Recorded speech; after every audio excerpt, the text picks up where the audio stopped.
Well, the war on terror has been going on for more than 17 years now, and every year America seems to intervene in another country. But for some reason, we're never allowed to declare victory and go home. Take, for example, America's involvement in Syria. New documents from the Obama administration show that the roots of America's involvement there were caused directly by our intervention in Libya, the one that destroyed the regime for no obvious reason of Muammar Gaddafi. Tom Fitton is the president of Judical Watch, and he joins us tonight. So, Tom, this is one puzzle piece that I've been waiting to locate for a long time, and it answers the question part, why were all those Americans in Benghazi in the first place? And it looks like they were part of or witness to arms movements from Gaddafi stockpiles to rebels in Syria. Am I misstating this? No, you're not misstating it. We have DIA documents that we obtained in 2015 showing in 2012 our defense establishment was telling everyone else in the Obama administration that weapons were flowing from Benghazi into Syria, that we were supporting the terrorists in Syria, and they were also warning that between the border of Syria and Iraq, you had the major armies pulling back, and into that gap, they warned ISIS might emerge and establish a caliphate and have dire consequences for the region. Everything was on the table, and it was all, it looks like, started because of the collapse of the Gaddafi regime. The weapons, that we precipitated. October 2011 up until September 2012, which was the attack on Benghazi, our special mission compound, we knew arms were flowing out. We knew it down to the number of shells, sniper rifles, and such going out. So we had enough information to know that level of detail. You can bet we had enough information to stop it. Well, speaking for myself, I had no information as an American citizen, and that's what bothers me. So we killed or helped Gaddafi get overthrown, oversaw his death, and then helped move arms from his country to the next country and fed this horrible civil war and went up at the hands of lunatics. Our money, in our name, and we had no idea this was going on. Why? Well, exactly right. And this is why it was important to talk about these documents again as the president is making these decisions about Syria. It shows that he had quite the mess that was left to him by the Obama administration, an administration that evidently did not exist, according to the major media, because they didn't want to report on any of its policy choices in the Middle Eastern region. And it looks like Benghazi and the Libyan mess caused the Syria war, and President Trump's being blamed. You know, I remember asking Republican leaders of Congress about this at the time. Are we overseeing arms shipments from Libya to some nutcase group in Syria? And all of them kind of looked like, oh, I don't know anything about that. And they were lying. Like, both parties knew this was happening, and they lied. We were watching them. Hillary Clinton was told about them. We were warned about the fact that you had the ISIS emerging in the Middle East. Yeah. We were supporting the terrorists in Syria. And we're not allowed to talk about it anymore because the President Trump is making decisions in Syria. Trying to Thank you for tying that piece up, and I hope we find out. And quickly, you know who ran DIA at the time? General Mike Flynn. We're going to learn more. Thank you. You're welcome. Just before Christmas, the president made the decision to end America's troop presence in Syria. His rationale was simple. We are there to defeat ISIS. ISIS has been crushed. Time to declare victory and go home. Makes sense? No, not in Washington. People here lost control.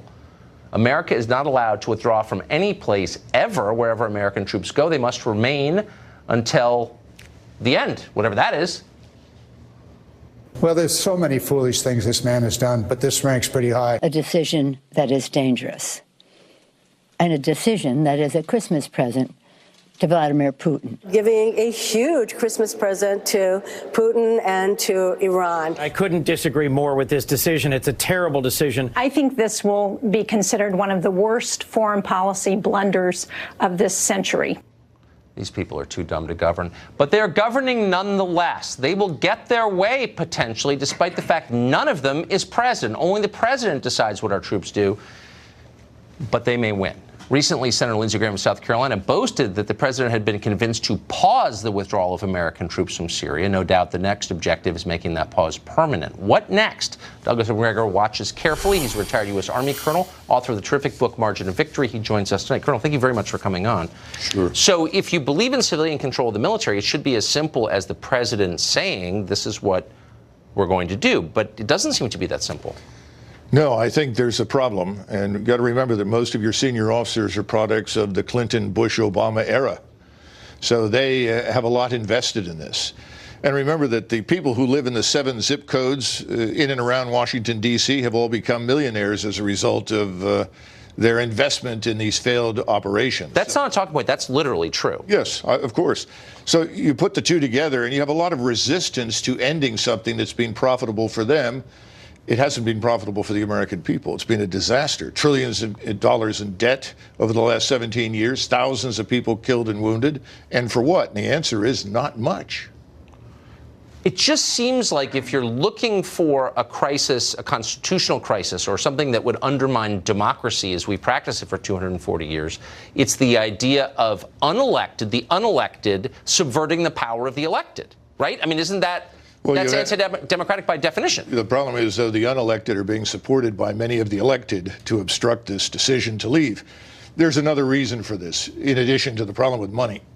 Historically, when we leave, as we did when we left Vietnam, right, we're out permanently. Yeah. People know once we leave Syria, once we get completely out of Iraq, once we get completely out of Afghanistan, it's over. And President Trump is going to do that. That's very clear. This pause is just that. It is a pause. We had to get out of northern Syria quickly. And the reason for that is simply there were tens of thousands of Turkish troops poised to attack the Kurds, the terrorists who have been attacking Turkey in northern Syria. We got the Syrian government to go in there. We got out. Now we have created an enormous problem for Mr. Putin, because Mr. Putin has cultivated the Turks. Mr. Putin has also cultivated his Iranian and Syrian allies. He's got to make a choice. Does he allow the Turks into Syria? Then he loses his position with the Syrians and the Iranians. So the notion that Mr. Putin has somehow or another won something is absurd. This has been a very clever move on the part of the president. So if you see like 6 or 7 senators and talking heads in a row repeating the same talking point like robots, this is a Christmas present for Putin. Right. That's like prima facie evidence that they're dumb, right? Well, you could say stupid, but obviously they're briefed by only one side, and that side has no interest in the truth. The truth is that by getting out of the way, we have eliminated the consensus that was holding these various diverse partners together. There is no reason why the Turks, the Russians, the Iranians should cooperate at all. And that's a good thing. It is a good thing. Colonel, thank you very much. Sure. Thank you. Great to see you.